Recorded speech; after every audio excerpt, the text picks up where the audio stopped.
branding. So we are discussing this particular module.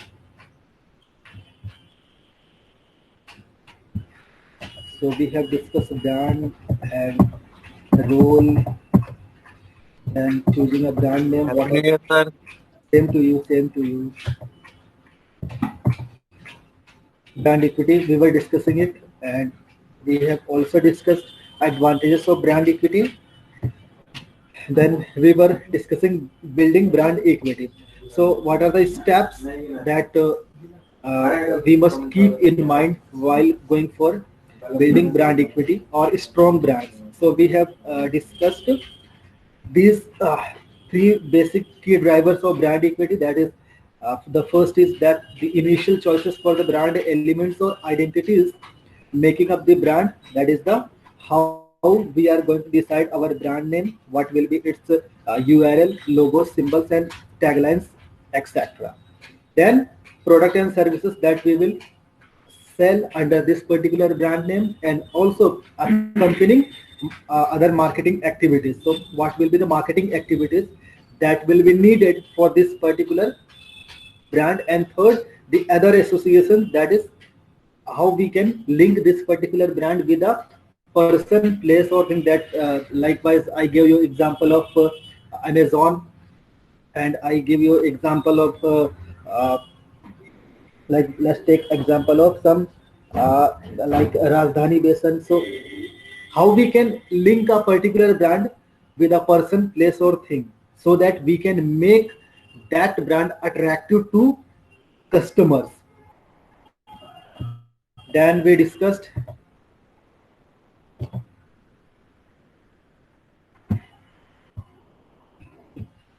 I don't know what happens in between my PPT.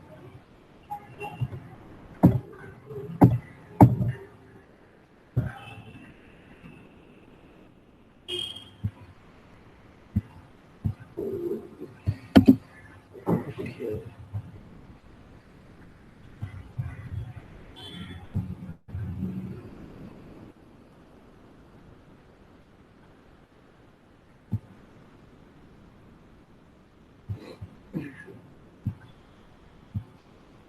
So we have discussed this also, and building brand equity. Now let's talk about the steps that are involved in building brand equity. The first element or the first step that is involved uh, in the building of brand equity is the choosing brand elements. That is how we are going to choose the elements of brand. That is what will be the name of brand, what will be the slogans, what will be the taglines. All these elements we are choosing in the very first step. So just a minute.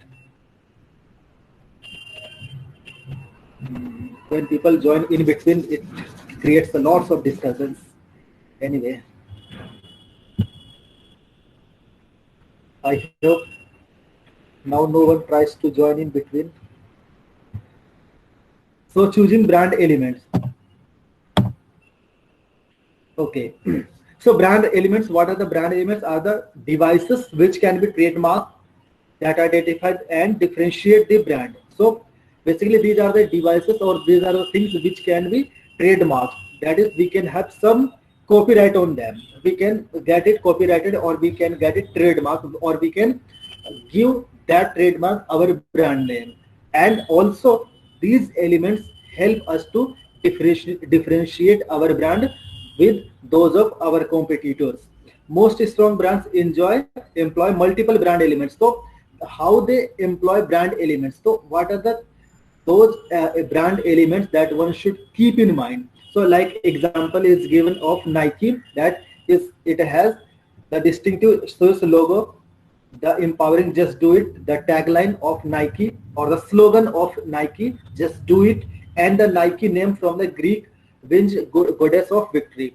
So these are the brand elements. So what is the meaning of this particular line is simply how we are first going to choose our brand name, what will be the tagline or logo of that brand name, and how we are going to expand, or we are going to give that particular brand a identity or a name that can be distinguished from those of competitors. So like is this Swiss logo slogan, that is the tagline of Nike. Just do it. Like I gave you a tagline of some other corporates like life insurance corporation of India says जिंदगी के साथ भी जिंदगी के बाद भी.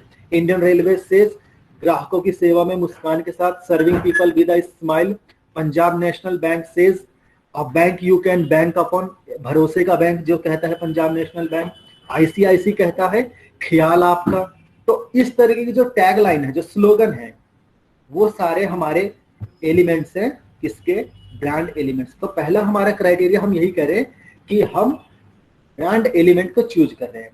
तो brand element को जब हम चूज करें तो उसमें हमारा ब्रांड नेम भी आएगा, लोगो भी आएगा, उसका कुछ टैग लाइन है तो वो भी आएगा. और अगर हम किसी पर्सन, प्लेस या थिंग से उसको रिलेट करना चाहते हैं तो भी हम कर सकते. जैसे नाइकी की एग्जांपल दिया कि ग्रीक विंस गुडेस ऑफ विक्ट्री. तो जो ग्रीक में जो गुडेस है विक्ट्री की, उसका जो है नाइकी जो है नेम वहां से उठाया गया है. जैसे हमारा जो अशोक स्तंभ से हमने क्या लिया है, सत्यमेव जयते लिया है. जो हमारी गवर्नमेंट की वो स्टैम्प है जिसमें लॉयंस है, और जो उसका जो है हमारा जो नेशनल फ्लैग है उसके जो व्हील्स हैं, उसका जो चक्र है, उसके जो उस चक्र के अंदर जो क्या कहते हैं हम उनको जो है जो वो है जो उसकी तीलियां है वो है. तो उसको हमने वहां से ले रखा है कि अशोक स्तंभ से हमने अपना नेशनल एम्बलम ले रखा है.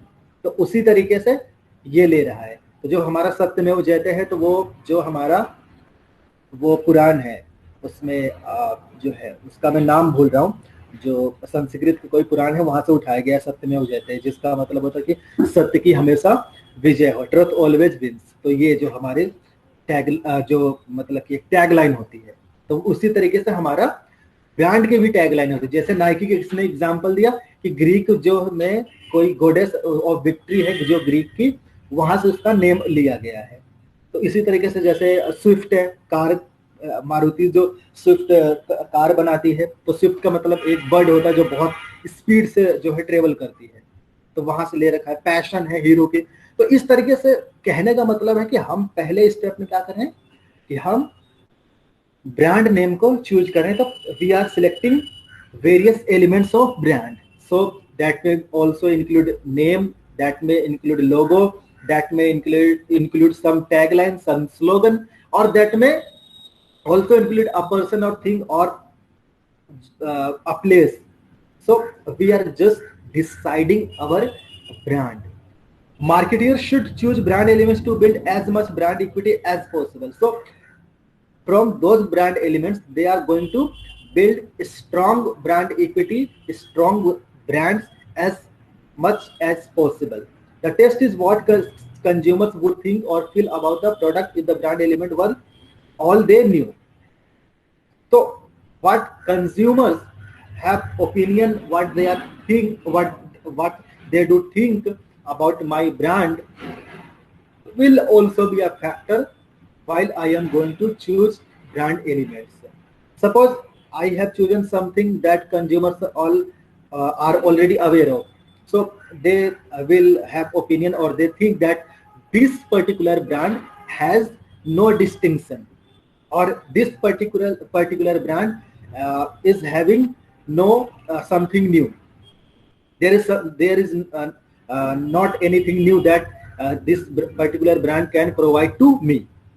So as a marketer, we must keep in mind that whatever brand elements we are choosing or we are going to choose, we must keep in our mind that those elements must be distinctive, must be different from those of other competitors, so that customers feel that there is something new offering in the market. So what will be my criteria for choosing brand elements? If the criteria is same as we were discussing in choosing a brand name. So how we were going to choose a brand name is same as in the selection of brand elements. Simply we are what we are saying in brand elements, we are simply giving our brand a name. That is, we are defining our brand. What will be the product? What will be the name of that product? What will be my marketing strategy? What will be my slogan? What will be my tagline? Or will there be something that can I relate to a person, a thing, or a place? So we are doing nothing but giving a name to our brand, deciding its logo, deciding its tagline, its slogan, or we are also, in addition to this, what we are doing, we are relating it to some person, some place, or something, so that people can easily identify my brand, relate my brand to their day-to-day life. So whatever we brand name we see in our surroundings, they are somewhere related to our life, or they are some very cleverly chosen. Like I give example of Swift, I give you example of Passion. So these are the things, these are the brand names that any common man can relate with himself or herself. So what would be my criteria for choosing a brand element? Memorable, meaningful, likable, transferable, adaptable, protectable. We have discussed these six elements uh, in the previous sessions. So I don't think there is any need to discuss these things again. Should I repeat or should we move forward?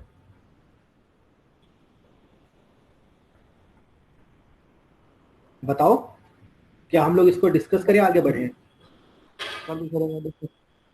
Hello sir, आगे बढ़ जाते हैं। ठीक है, हमने इसको discuss किया तो मेमोरेबल सिंपल से, चलो एक थोड़ा सा ब्रीफ में बता देता हूँ। मेमोरेबल का मतलब है कि मेरा ब्रांड एलिमेंट या ब्रांड नेम कुछ ऐसा होना चाहिए कि जिसको मेरा कस्टमर बहुत आसानी से याद कर सके। मतलब कि कुछ मेरे को ऐसा मैं ब्रांड नेम ना चूज करूँ जिसको याद करने में दिक्कत हो। जैसे मैंने आपको एग्जांपल दिया, स्विफ्ट है, पैशन है, हीरो है, मारुति है, या फिर सैमसंग है, नोकिया है। इस तरह की जो ब्रांड नेम है वो बहुत आसानी से हम उसको याद कर सकते हैं और उसको जो है हम इजिली जो है मेमोराइज कर सकते हैं। अब कोई मैं ऐसा ब्रांड नेम आपको दे दूं कुछ बहुत डिफिकल्ट सा, फॉर एग्जांपल कुछ ऐसा कॉम्बिनेशन बना लेते हैं दो तीन ब्रांड का। फॉर हाइपोथेटिकल एग्जांपल दे रहा हूँ कि जैसे हुआई, जैसे रेडमी है हमारा, जो जियोमी कहते हैं जिसको शॉर्ट में, या रेडमी कहते हैं, तो उसका पूरा नाम है रेडमी जियोमी रेडमी। उसको हम कुछ लंबा चौड़ा नाम दे दें, उसमें एक नाम और ऐड कर दे। सपोज करो कि हमने ऐड कर दिया Xiaomi Redmi Sansui। अगर हम इसको ऐसा जो है लंबा चौड़ा नाम दे देते हैं तो बहुत डिफिकल्ट हो जाता है कस्टमर के लिए। नो डाउट कि जो एजुकेटेड क्लास है, जो एजुकेटेड हमारे कस्टमर्स है, वो उसको आसानी से याद कर सकते हैं, जिनकी मेमोरी बहुत शार्प होती है वो उसको याद कर लेंगे। लेकिन जब हमारा कॉमन मैन है तो वहां पे दिक्कत आएगी। तो हमारा जो फर्स्ट एलिमेंट का क्राइटेरिया, जो हमारा ब्रांड एलिमेंट का क्राइटेरिया है सिलेक्शन के टाइम, यही है कि हमारा पहला जो टारगेट होना चाहिए कि हमारा ब्रांड नेम मेमोरेबल होना चाहिए। In addition to memorable it should also be meaningful, उसकी कुछ मीनिंग होनी चाहिए। जैसे स्विफ्ट का मैंने आपको बताया कि एक बर्ड होती है जो इस ट्रेवल बहुत स्पीड से करती है। पैशन है, एक जील है, जैसे पैशन मोटरसाइकिल है, बाइक है, उसकी एक जील कहते हैं पैशन को। तो इसी तरीके से है, तो कुछ मीनिंग निकल के आए। या आप जैसे अमेजोन है, अमेजोन क्या है, एक रिवर है, या जो उसको अमेजोन रिवर बेसिन है, या फिर जो जंगल है उसको भी कहते हैं। तो वो उसका कुछ मीनिंग निकलना चाहिए। अब ऐसा नहीं कि मैं कुछ ब्रांड नेम सिलेक्ट कर लूं और उसका कुछ मीनिंग ना हो। तो दैट शुड बी मीनिंगफुल। आप उसके अंदर क्या प्रोडक्ट को सेल कर रहे हैं, अगर आप उससे भी रिलेट कर दें। जैसे इंडियन रेलवे है, simply we are carrying passengers और goods from one place to another. तो इस तरह के ब्रांड नेम है जो आप दे सकते हैं। लाइकेबल है, उसको कस्टमर्स आपके लाइक करें, उसको पसंद करें। अब ऐसा नहीं कि आपने सपोज कर कोई ब्रांड नेम दे दिया जो वल्गर है, कोई ऐसा है कि किसी रिलीजियस सेंटिमेंट्स को हर्ट करता है। जैसे मैंने आपको एग्जांपल दिया था स्टार्टिंग में कि जब हमारी क्लास हो रही थी, जब हम लोग डिस्कस कर रहे थे कि मार्केटिंग के अंदर कि जो हमारे साइंस होते हैं, डिफरेंट साइन होते हैं। जो हमारा विक्ट्री साइन होता है, जो हम भी विक्ट्री साइन बनाते हैं, तो उसको मोस्ट ऑफ द कंट्रीज में जो है क्या कहते हैं, विक्ट्री साइन माना जाता है, लेकिन कुछ ऐसी कंट्रीज है जहां पे उसको वल्गर माना जाता है। तो as a marketer I must refrain from deciding those names और those elements that are hurting sentiments of सब अनदर पर्सन। तो मेरे को वो भी ध्यान में रखना पड़ेगा। ट्रांसफरेबल होना चाहिए कि हम अगर उसमें कुछ ऐड करना चाहें, कुछ उसको कुछ और उसमें लाना चाहें, या एक प्लेस से हमें दूसरे प्लेस पे उसको मूव करवाना है, तो वो होना चाहिए। Adaptable according to the need of the time, हम उसको अडेप्ट कर सकें कि क्या अगर सपोज करो कि कुछ हम ऐसे ब्रांड नेम चूज करते हैं, जैसे मैंने आपको एग्जांपल दिया था कि मारुति सुजुकी या हीरो होंडा जो जॉइंट वेंचर्स की थी, जब इनको अलग किया गया तो क्या हुआ कि हीरो अलग हो गई, होंडा अलग हो गई, मारुति अलग हो गई, सुजुकी अलग हो गई। अब सपोज करो कोई ऐसा नेम होता है कि जिसको मतलब कि बाइफरकेट करना मुश्किल होता है, तो बहुत दिक्कत होती है उस टाइम पे कि हम अडेप्टेबल होने चाहिए कि विद द चेंजिंग टाइम उसको हम अडेप्ट कर सके। Protectable, yes it should be protectable in the sense, in the legal sense, कि सपोज करो कि I have chosen a brand name and I am selling my goods, my products under that particular brand name.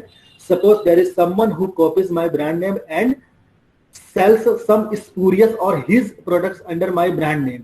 So what I can do, I can file a case in the court of law and I can get protected my brand name. So these are the elements that we should keep in mind while going for choosing brand elements. Moving ahead, the first step was choosing brand element. The second one is designing holistic marketing activities. So in the second step, what we are doing, in the first step, we have decided our brand name. What will be the logo, what will be that, will be the name, tagline, all these things we have decided. Now what needs to be done in the second place, we are putting all marketing activities, all the functions of marketing, holistic marketing activity, that is integrated marketing, so that we can offer goods and services under that brand name. So what we are doing, brands are not built by advertising alone. So this is the meaning of this particular second step. Customers come to know a brand through a range of contacts and touch points. So here comes the role of word of mouth, personal advertisements, one-to-one selling, or how we can promote our brand. Personal observation and use, word of mouth, interactions with company personnel, online or telephone experiences, and payment transactions. So in this step, we are doing nothing but we are promoting our brands. And how customer can get to know about our brand. They suppose there is a customer who goes in the market. When he goes in the market, suppose any of his friends meets there, so he can tell him that this particular brand offers some good service or good product. So customers can get to know about a brand through interaction, through word of mouth, like in the case of this, that his friend is telling him that this particular brand offers good products. Interactions with company personnel, suppose a company interacts with its employees, like Apple, when Apple launches a new product, a smartphone in the marketplace, before launching it into the market, what Apple does, Apple gives that smartphone to its employees for a test marketing, we can say. If there is something issue that can be resolved, so test marketing, or some small testing, whether this particular mobile phone is going to prove a success or not. Online or telephone experiences, when we interact with online websites, we suppose we want to purchase something, but in the online platform we see a lot of things that are not related to, we get to know some new brands and payment transactions. So these are the ways through which customer can get to know about our brand. So what marketers need to do, marketers are creating brand contacts and building brand equity through new avenues such as clubs and consumer communities, trade shows, event marketing, sponsorship, factory visits, public relations and press releases, and social cause marketing. So these are nothing but the ways through which I can promote my brand. Suppose करो कि college में कोई event हो रही है, छोटा सा example मैं स्पॉन्सरशिप का ले लेता हूँ या इवेंट मार्केटिंग का ले लेते हैं। सपोज करो कि कॉलेज में कोई इवेंट हो रही है, स्पोर्ट्स हो रहा है, आप क्या करते हैं तो आपको स्पॉन्सर्स चाहिए, क्योंकि स्पोर्ट्स अगर इवेंट ऑर्गेनाइज हो रही है तो अगर वहाँ पे फंड क्रंच है, फंड की शॉर्टेजेस है, तो क्या करेंगे, आप कोई स्पॉन्सर ढूंढ लेंगे। तो स्पॉन्सर जब ढूंढेंगे तो क्या करेगा, स्पॉन्सर कहेगा ठीक है मैं आपको जितना फंड है वो देंगे, बट आपको क्या करना है कि जो आपका पोस्टर होगा या आपका जहाँ पे स्पोर्ट्स इवेंट होगा वहां पे मेरे कंपनी का जो लोगो है या जो मेरा जो नेम है वो विजिबल होना चाहिए। अगर आप पोस्टर बनवा रहे हैं तो आप उस पर लिखेंगे स्पॉन्सर्ड बाय दिस कंपनी, और अगर आप स्पोर्ट्स इवेंट करवा रहे हैं, ग्राउंड में करवा रहे हैं, तो आप जो भी पोस्टर लगाएंगे और जो भी इवेंट होगा वहां पे जब आप उसको डिस्प्ले करेंगे तो वहां पे मेरा जो ब्रांड नेम है वो विजिबल होना चाहिए। तो इस तरीके से हम क्या कर रहे हैं, मार्केटियर, एज अ मार्केटियर हम क्या कर रहे हैं कि हम अपने प्रोडक्ट को, अपने ब्रांड नेम को मार्केट में प्रमोट कर रहे हैं। क्यों प्रमोट कर रहे हैं, क्योंकि हमने नया प्रोडक्ट बनाया है, नया ब्रांड बनाया है, उसको हमें सेल करना है। ब्रांड नेम का मतलब है कि हमने कुछ नया प्रोडक्ट बनाया है, उसको हमें मार्केट में सेल करना है। तो इस तरीके से हम कर सकते हैं। तो here comes the role of integrated marketing, that is holistic marketing is about mixing and matching these marketing activities. What marketing activities? All these things we are discussing from starting to this particular point. Integrated marketing is about mixing and matching these marketing activities to maximize their individual and collective effects. So individual as well as collective effects needs to be maximized. To achieve it, marketers need a variety of different marketing activities that consistently reinforce the brand promise. So as a marketer, what I am doing, I am just promoting my activities, my brand, and I am doing the things that need to be done in order to promote my brands, like sponsorship, event marketing, factory visits, or public relations. Suppose there is some company in your society, and that company says there is some lack of social infrastructure. Suppose the street lights are not there in your society, and that company installs street lights in your society. So that is the public relation. That is that company is doing the public good. So in this way, why should a company be interested in public goods or doing social welfare? Because a company, the very objective of any company is to get maximum profit, earn maximum profit. So why should I be interested in public goods or in social welfare activities?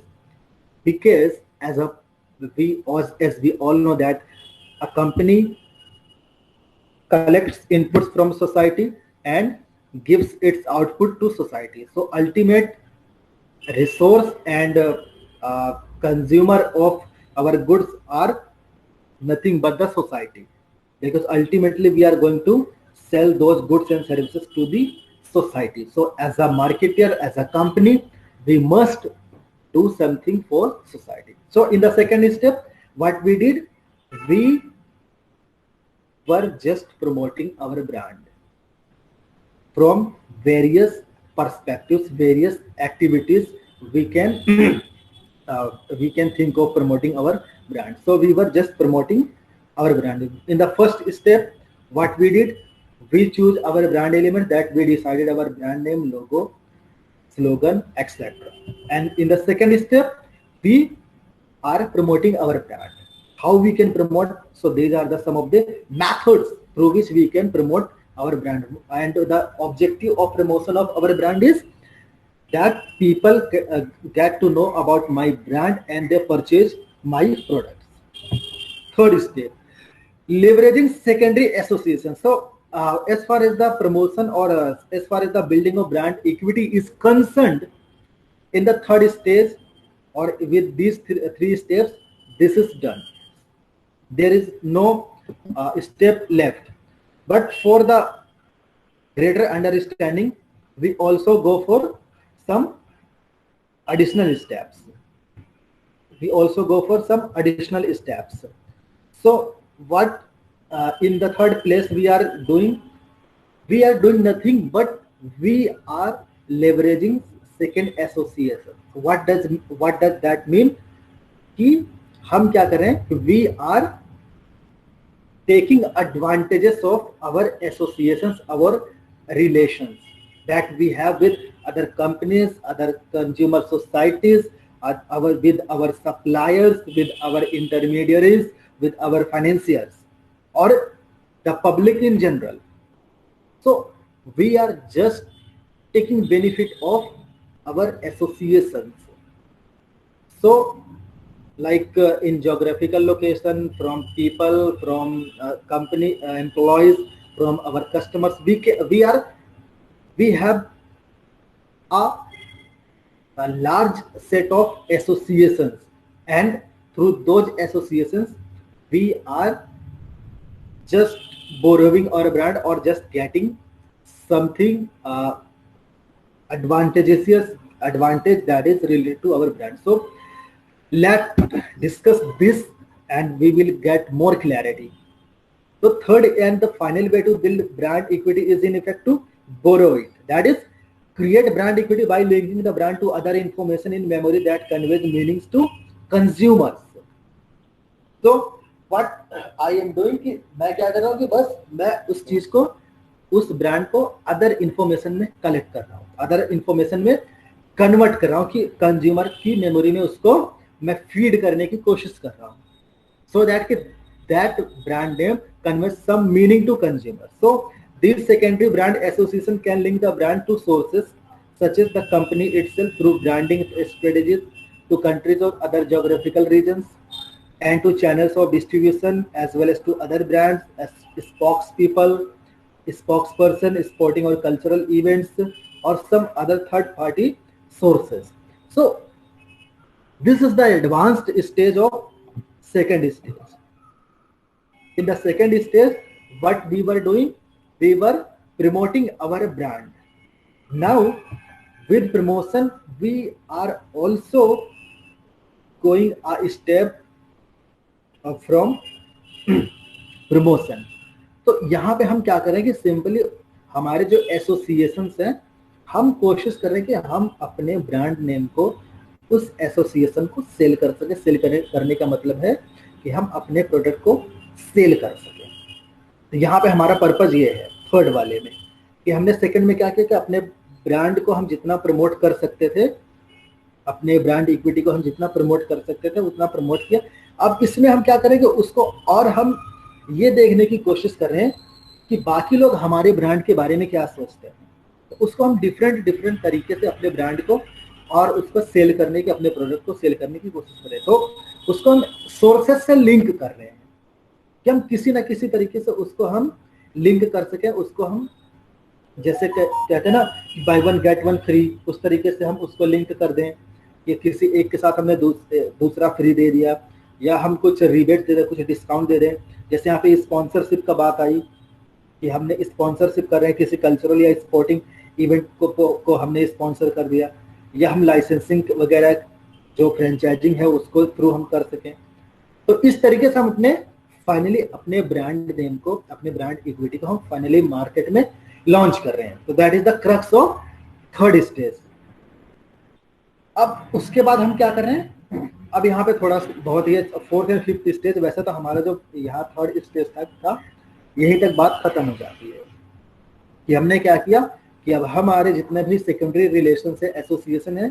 Secondary का मतलब है कि वो particular brand जो हमने बनाया है उससे इनडायरेक्ट रिलेशन है कि हम सपोज करो कि हम एक वेल इस्टेब्लिश कंपनी है कि हम कोई अदर प्रोडक्ट को सेल कर रहे हैं. अब हम दूसरे प्रोडक्ट को ले आते हैं, तो अब हमारे जो कॉन्टैक्ट्स हैं जो हम पहले वाले प्रोडक्ट में सेल कर रहे हैं, तब उनको हम बताएंगे अपने ब्रांड के बारे में, और हम कोशिश करेंगे कि हम उस ब्रांड को, नए वाले को, थोड़ा बहुत जो उसका प्रोडक्ट है उसको हम सेल करें. तो that is the crux of third stage. अब बात तो यही खत्म हो जानी चाहिए, लेकिन फोर्थ और फिफ्थ स्टेज यहाँ पे इसलिए दे रखा है कि इसको हम और डीप में समझ सके। तो फोर्थ स्टेज में हम क्या करें, इंटरनल ब्रांडिंग या इंटरनल मार्केटिंग जिसको हम कहते हैं। तो जैसे हमने देखा था कि जब हम एक प्रोडक्ट डेवलप कर रहे थे, प्रोडक्ट डिजाइनिंग में जब हम बात कर रहे थे प्रीवियस यूनिट में, तो उसमें हमने क्या देखा था कि हम उसको फाइनली कॉमर्शियलाइजेशन पे ले जाने से पहले हम एक टेस्ट मार्केटिंग कर रहे थे कि क्या हमने जो प्रोडक्ट को बनाया है वो वाकई जो है सक्सेसफुल मार्केट में होगा या नहीं होगा।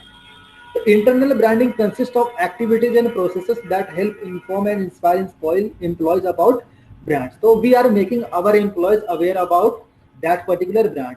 Marketers must now walk the talk to deliver the brand promise. अब यहाँ पे मार्केटर्स का रोल क्या है कि अब हमें जो हमने ब्रांड के अंदर प्रॉमिस किया उसको डिलीवर करने का, फाइनल जो हमारी डिलीवरी है, फाइनल हमारा जो प्रॉमिस था उसको ऑनर करने की बात है।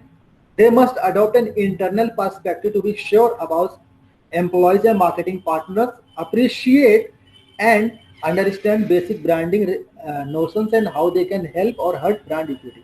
So here the role is of marketers is to see how my marketing partners and my company's employees, how they can understand my branding's basic notions and how either they can help to build my brand equity or they can hurt.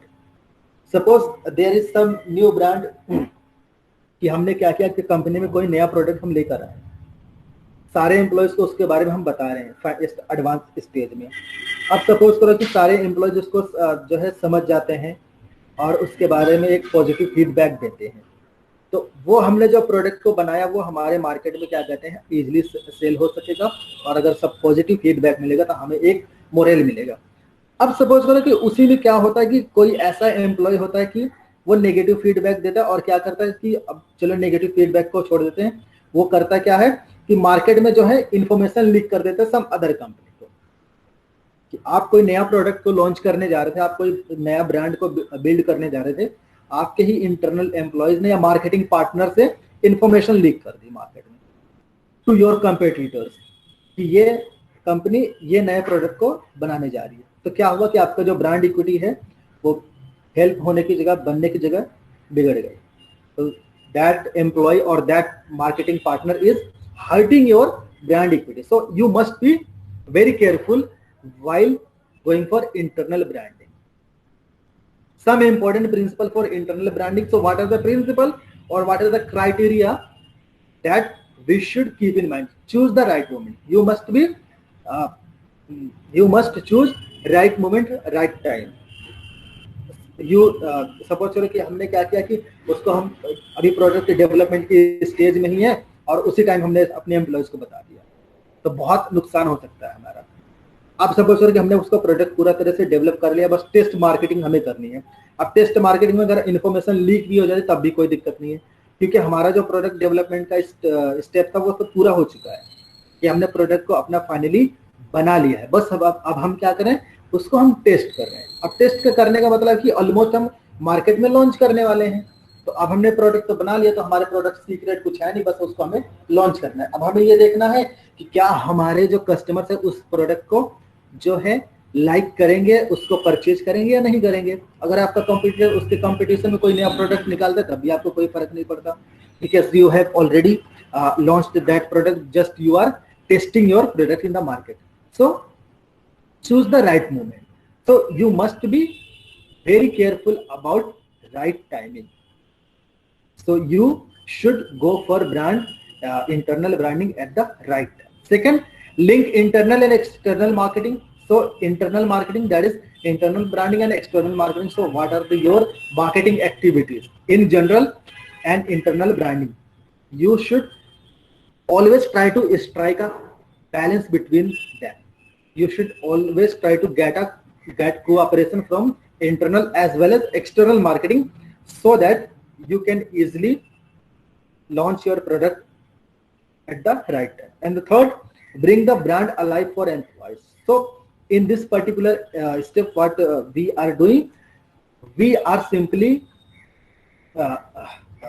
boosting our employees' morale. So we are making them feel that this particular brand is lifeline for us. We have to live this brand. We have to live with this brand. This brand is life for us. For example, मैं आपको एक छोटा सा example देता हूँ. जैसे कई companies में लोग काम करते हैं, जैसे प्राइवेट सेक्टर में ज्यादा होता है कि अगर आप किसी प्राइवेट सेक्टर वाले में से जो काम करता है एम्प्लॉय, अगर उसको आप कभी मिलो तो अगर वो मार्केटिंग डिपार्टमेंट में हो, तो जो प्राइवेट सेक्टर के ओनर्स होते हैं, जो बॉसेस होते हैं, वो बहुत अपने ब्रांड को लेकर बहुत पजेसिव होते हैं, अपनी कंपनी के लेकर बहुत पजेसिव होते हैं.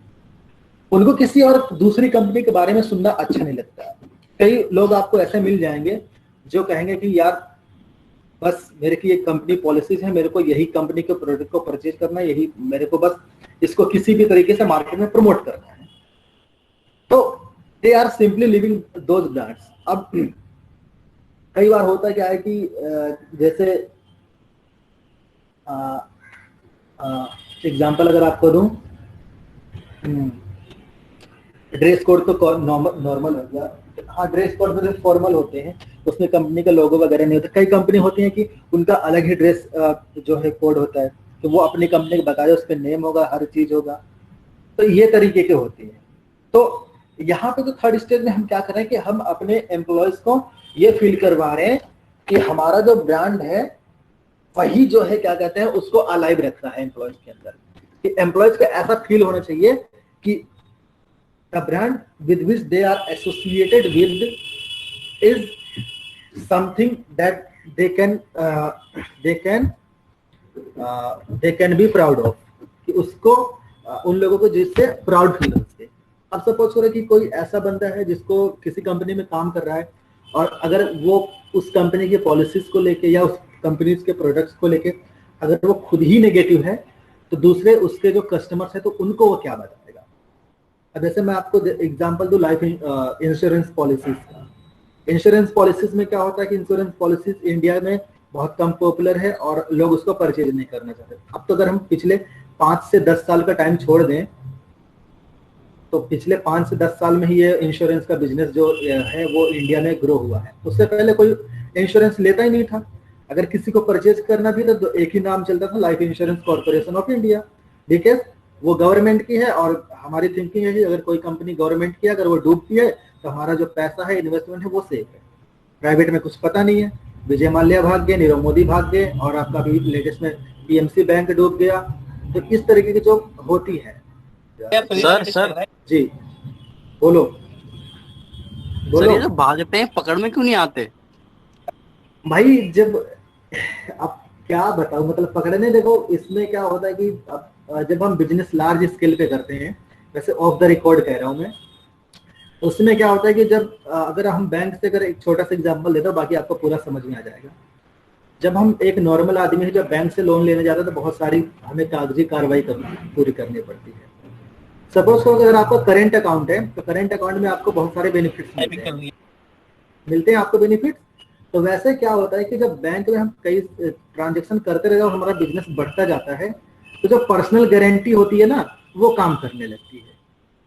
पर्सनल गारंटी को मतलब समझ रहे हैं कि पेपर कार्रवाई नहीं, बस एक पर्सन ने फोन किया, उससे काम हो गया. तो अब बैंक को भी लगता है कि ठीक है, इतना बड़ा आदमी है तो क्या ही नुकसान करेगा हमारा, या क्या ही जो है हमें नुकसान हो जाएगा. बिजनेस चल रहा है, अगर क्या पता अगर ये हमारा क्लाइंट हमसे टूट गया, मतलब कि हमसे अगर इसने बिजनेस करना बंद कर दिया, तो हमारा थाउजेंड्स ऑफ करोड़ का नुकसान हो जाएगा. तो बिजनेस बचाने के चक्कर में ये होता है, पर्सनल गारंटी के बेस पे लोन मिल जाते हैं, और कई बार बैंक अगर सही हो तो फिर हमारे ऊपर से ऑर्डर आ जाते हैं. तो उस चक्कर में होता है क्या है कि आपने लोन तो दे दिया, उसकी गारंटी कुछ है नहीं, पेपर्स है नहीं, प्रॉपर्टी है नहीं, मॉर्टगेज कुछ है नहीं. तो आप उनको, जो बिजनेस पर्सन से, उनको राइट टाइम लगता है और वो चले जाते हैं. फिर बाद में जब फाइलें ढूंढी जाती है तो पता चलता है तो लॉस हो चुका है. ये कहानी चलती है.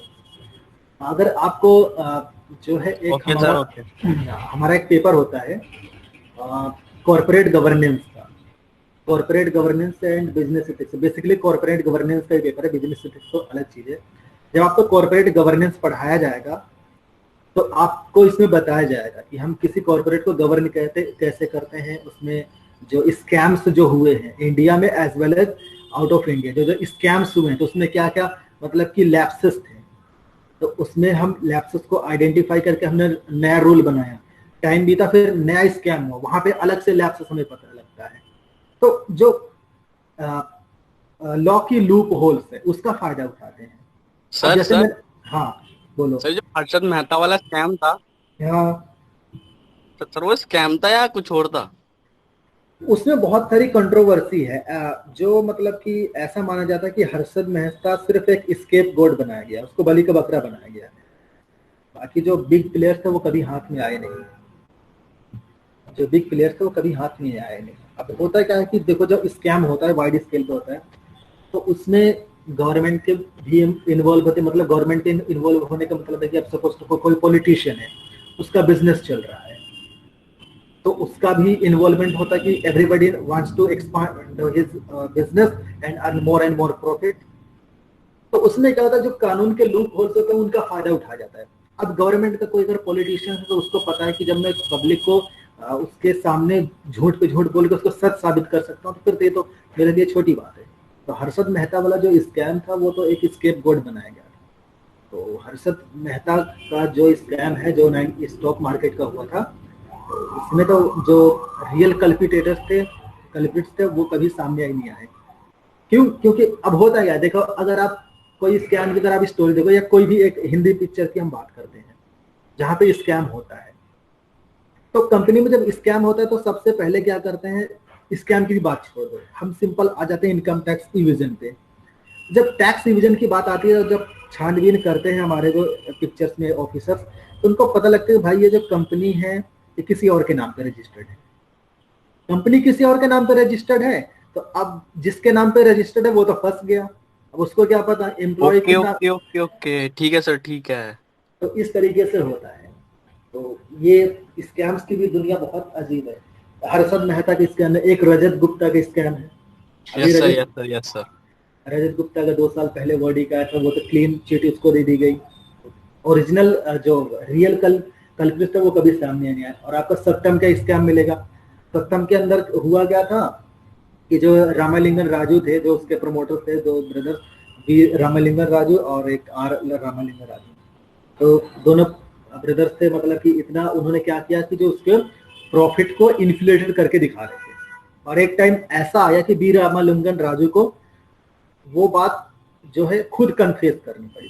कि जैसे होता है ना कि अगर हम कुछ गलत करते हैं तो कई बार हमें अंदर से फीलिंग आती है कि अब ये मेरे बर्दाश्त के बाहर हो रहा है। तो बी रामालिंगन राजू ने भी वैसा ही किया कि एक टाइम ऐसा आया कि उनको लगा कि अब मैं इस चीज को बर्दाश्त नहीं कर पाता, तो उन्होंने कन्फेशन कर लिया, उस चीज को कन्फेस कर लिया, लेटर में लिख दिया, सारे एम्प्लॉयज को लेटर लिख दिया, गवर्नमेंट को इन्फॉर्म कर दिया। तो नहीं तो गवर्नमेंट को कभी पता भी नहीं चलता कि ये जो है स्कैम हो रहा था, अनलेस एंड अनटिल कि जब उस पर डीप जो है इन्वेस्टिगेशन होती। इन्वेस्टिगेशन तब होती जब हमें पता लगता। तो ऐसा कई सारे केसेस हैं। जो स्टोरेज अगर आपके सिलेबस में अगर थर्ड सेकंड या फोर्थ या फिफ्थ ईयर में, फोर्थ ईयर तक चाहिए आपको लीजिए, तो अगर इसमें फोर्थ या फिफ्थ ईयर में अगर आपके पास फर्स्ट सेकंड थर्ड या जो भी आने वाले आपके सेमेस्टर में अगर उसमें कॉर्पोरेट गवर्नेंस का जब पेपर होगा, तो आपको बहुत डीप में पढ़ाया जाएगा कि स्कैम कैसे कैसे हुआ है। आपको बहुत शॉकिंग न्यूज मिलेगी कि मतलब कि इतना छोटा सा वायलेशन हुआ और इतने बड़े बड़े मतलब कि गेम खेल गए।